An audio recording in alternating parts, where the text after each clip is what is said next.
Most people will recognize this car. This is a 1968 Mustang Shelby GT350. Probably one of the most collectible Mustangs you can get. Now, they built this car in 1966, 67, 68, and on. This is the last year of the Shelbys that were actually built by Shelby American off-site. So this is a car that we bought in Hamilton, Ontario. It was a referral, and it's obviously a 4-speed Hurst shifting car. We got the car in really decent condition, good driving condition, but it had been sitting in a garage for probably 20 or 30 years, and we restored it, and the car is absolutely like brand new. It's a perfect color. Shelby pricing kind of goes up and down a little bit, but it stays for the most part quite high. It's a beautiful car.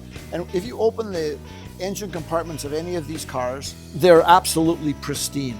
Like, there's no oil, there's nothing like that. The cars have been completely taken apart piece by piece and then put back together. The next car is really, really special. This is a 1966 Mustang Convertible with a 289 engine and an automatic transmission. This is the very first car that I ever bought when I became a car dealer.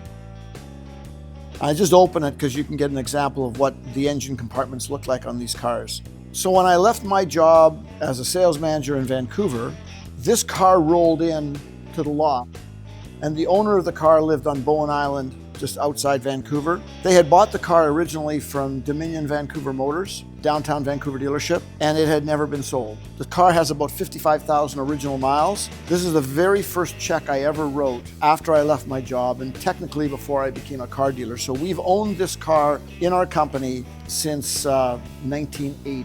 I drove this car every single summer for 30 years. This is my driver. We've never restored the car. Now, we've repainted the car, we've done a lot of cosmetic work to the car, like the engine compartment, but the interior remains absolutely the way I got it, including the tonneau cover for the convertible top. Everything about this car is completely original, and to this day, it's still an absolute joy to drive. This is probably the quintessential American collectible car, in my opinion, because it started the pony car era of Camaro and Firebird and Javelin and AMX and all those cars, which probably some of the people that are watching this didn't even know existed.